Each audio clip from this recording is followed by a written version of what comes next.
Ladies and gentlemen, you will now appreciate my predicament and sympathize with me that I have been allotted only 2 minutes to introduce today's distinguished chief guest. The task is that way very simple. Suffice it to say that today's chief guest is none other than Ajit Doval. I think this much is sufficient for this well-informed audience. Nevertheless, Ajit in Sanskrit means he who is never conquered. Shri Ajit Doval ji is the National Security Advisor, as you all of you know, to the Government of India. He was born on 20th of January 1945 in Garhwal district, which is now in Uttarakhand state. Former Indian intelligence and law enforcement officer. Doval ji is an IPS officer from 1968 batch of Kerala cadre. He was actively involved in anti-insurgency operations in Mizoram, Punjab, and Kashmir. He retired from service on 31st of January 2005 from the position of Director, Intelligence Bureau. He is held in high esteem as one of India's foremost analysts and commentators on strategic national and international issues. His writings have been published widely in international journals, domestic and international media. And he is known for his clear insight and vision for Indian and global security issues. He has spoken extensively nationally and internationally on strengthening Indian security apparatus and closer cooperation among security forces globally. He is the founder director of Vivekananda International Foundation. This is very important for us. Ajit ji is the founder director of Vivekananda International Foundation, a think tank set up by Vivekananda KENDRA. Ajit ji is also the youngest person to win the police medal and the prestigious President's Police Medal. In 1988, he was awarded one of the highest gallantry awards, the Kirti Chakra, the first police officer to receive a medal previously given only as a military honor. He spent 7 years as a secret operative in Lahore, Pakistan. He remained in Golden Temple in the days leading up to the Indian Army's Operation Blue Star. He posed as a Pakistani spy and gained information on the militants' plans, their intelligence, their reinforcement available to them, and various other valuable information. Recently, Doval ji was responsible for getting back 45 nurses from Iran when the nation was under the ISIS crisis.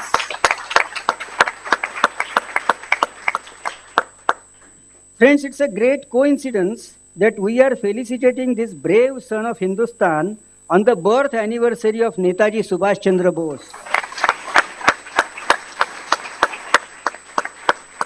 Incidentally, let me mention that Swamiji's real name also was Vireshwar. That means the one who is very brave.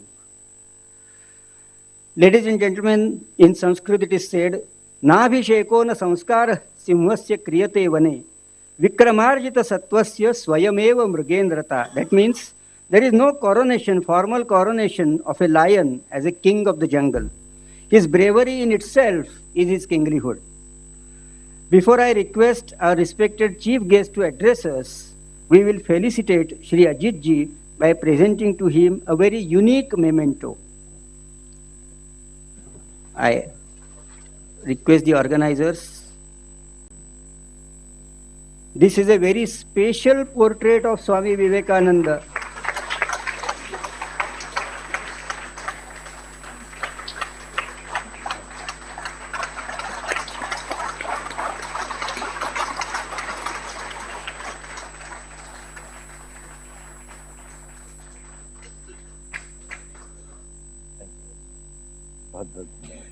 Thank you, Ajit ji, for accepting this memento. And let me mention that this painting is done by artist Anand Thomre, who is present here.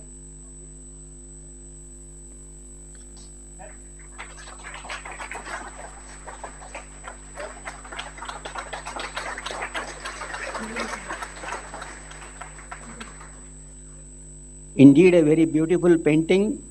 Thank you, Anandji. Anandji is a very well-known artist, and he has exhibitions in 10 to 12 exhibitions even abroad in USA. And his painting of Prince Aga Khan is displayed at a very prominent place in France.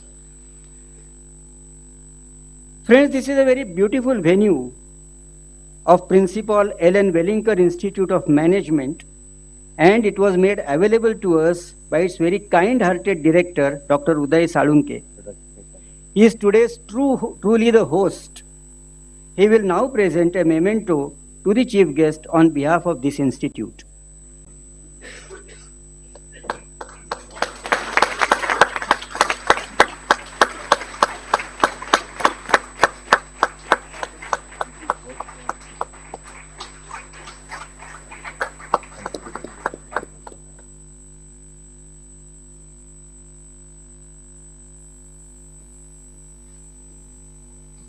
Thank you, Dr. Salunke.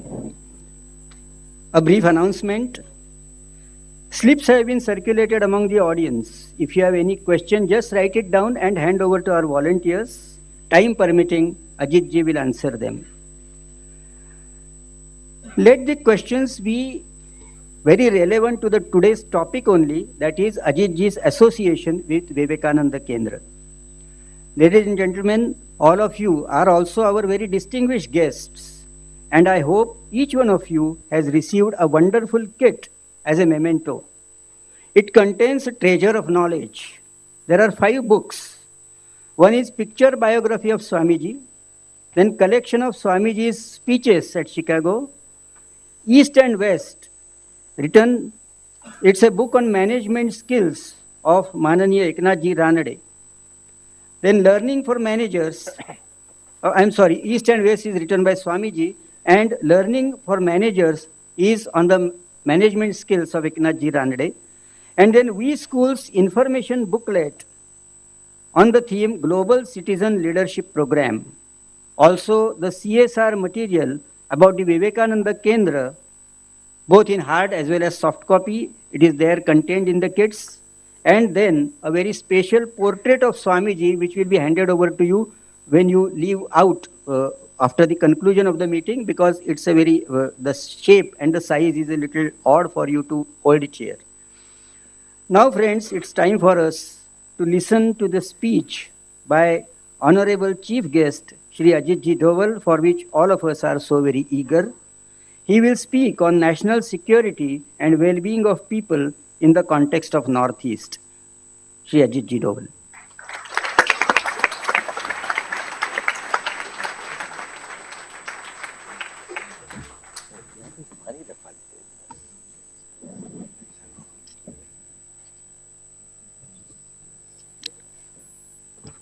माननीय निवेदिता दीदी, प्रबोध ठक्कर जी, Shri Girish Shah ji,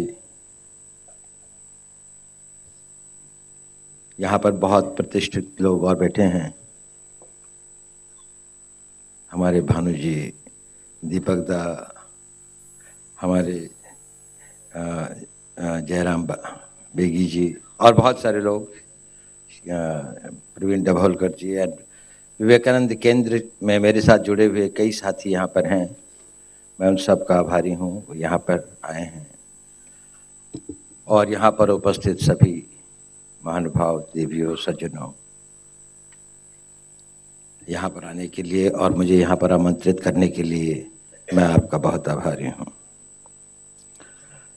I am particularly beholden to Vivekananda Kendra, Kanyakumari, for giving me this opportunity. I had a great fortune of being associated with this great organization for many long years. Though my association with Kanyakumari is probably a little over a decade, but my association with Kanyakumari is about 1100 years old, when my ancestors came from there to a place in Garhwal, to the temples of Badrinath. So I originally hail from that part of the world, and probably that shows how well we are integrated. And that exactly is the message that Vivekananda Kendra tries to carry. And that's why I visit, because our family deity is Kanyakumari, to the district where I visit very regularly. And when I got associated with Vivekananda Kendra, it became that I had a wonderful place to stay and then also visit the temple. I had gone through various experiences of life, some of which have been related in a highly exaggerated way, probably culled from the media, and some probably little true. But one of the greatest experiences I had, and I still have, is that, and of which I'm really proud, is my association with the Vivekananda Kendra. It's a unique opportunity, not only for what we do or what we contribute, probably we all do what we can. It is the type of the people that you get associated. The quality of life is not determined necessarily by your failures and successes. What determines is the type of the friends you have and the type of enemies that you have. If you have got quality on both sides, you are a successful man.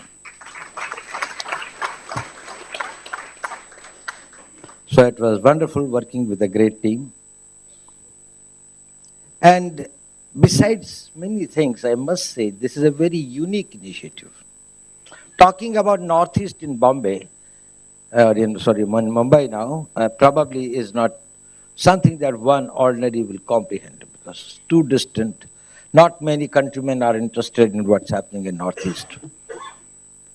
To get interested is the first step of getting involved. If you want to get involved, first thing is that you have to get interested. And I don't think, and I do not know how many people still are really interested and involved whatever Northeast is. And it is all the more important that this is not a gathering of security experts or the defense analysts or the security and the law and order people who are talking about it. It's the people who are from the national mainstream, the people who think, the people who are in diverse walks of life and have done great achievements to their credit. They think about Northeast is something that augurs extremely well for the future of the country and for the future of the Northeast. What do people in the mainland, ordinary people in the mainland, think about the Northeast? And let us be honest about it. You can never improve things unless we admit the reality. We admit what it is. We think of Northeast as a peripheral area of relatively little significance to the national mainland. The people with certain different ethnicities, the area where we have got violence and insurgencies, area which is backward, there are no economic opportunities. It doesn't attract many Indians to think about it. Probably the glamour, the optics of the modern world keeps us blissfully ignorant about what the Northeast is all about. And let me tell you one thing. It is also because I can say it with certain right. I stayed in that area for 7 years. And I lived in the most remote parts of that area in those days when there was not much of the connectivity of the present day. It was in the 70s. And it is one of the most beautiful places, one of the most wonderful people with great potential. It had some problems. It still has got some problems.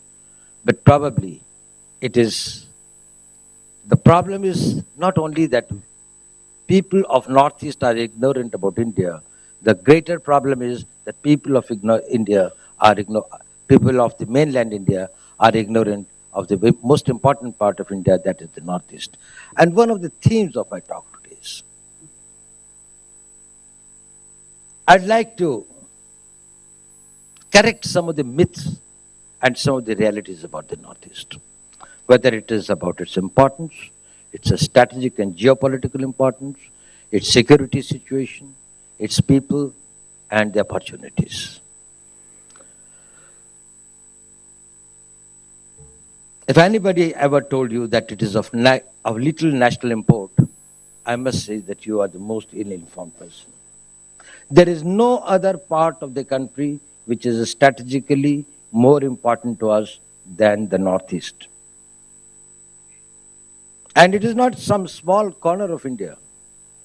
It has got an area of 2.6 lakh square kilometers, bigger than 116 countries of the world. It's a huge area. It has got an international boundary of 4,500 kilometers and a boundary with India of only 27 kilometers. That is the chicken neck, the narrowest corridor, where from the Chumbi Valley and this between the Bangladesh, it is a chicken neck which can cut off the entire Northeast and sever it in case we do not understand its great strategic importance. It's a huge area and it's a huge responsibility for the strategic planners. That is when we have how we can take care of the security of this entire region.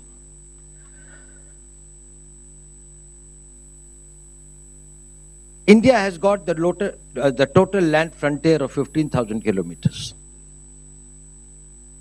And of this, 35% of the land frontier is of the Northeast. And a large number of forces and troops are deployed in that area for various reasons.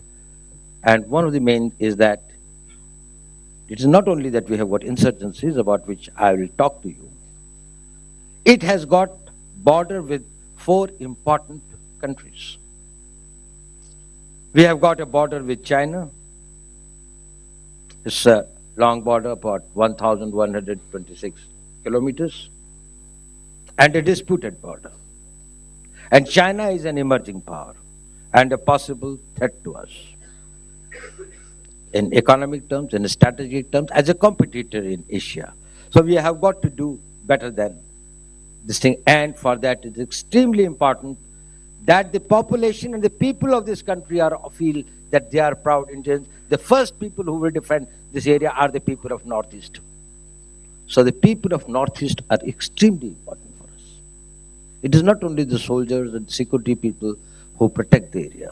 It is basically the people who are important. All the rivers which flow and which are a great source of hydroelectric potential and other potential, they emanate from China, from Tibet, this thing from the high plateau of Tibet. And China is now going for major dams by which the flow of this water can be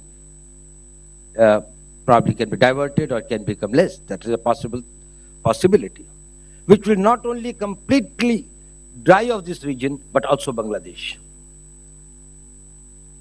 So it's an area of great district. The hydroelectric potential of the Northeast is estimated to be more than 50,000 megawatts, of which about 22,000 megawatts is only in Arunachal Pradesh. It has got a huge potential. But probably we are really not aware of what this area is. Then we have got a border of about, say, nearly 2,000 kilometers with Myanmar. Now, it's a very important border. Firstly, because a lot of our insurgent groups have got their sanctuaries there. So we have to take care of this region. It is also one of the most important routes of the guns, drugs, contraband, smuggling items entering into India through Tamumore area and from other parts of Northeast. But it's not only the negative part, it's the more important part. That if Indian economy is going to get connected with the Southeast Asia, which is one of the most important economies, probably has got a very major share in the global economy today, the route will be Northeast. Now that we are going to have India, Myanmar, Thailand land route, the Caledon multi-purpose sort of communication connectivity routes and others, it is going to become extremely important. A large number of our trade and commerce is going to take that route, which is not only going to open up great opportunities for India, but also the Northeast becomes extremely important for us. And the people of Northeast, how fast and how best that they can grow to take up these new responsibilities probably will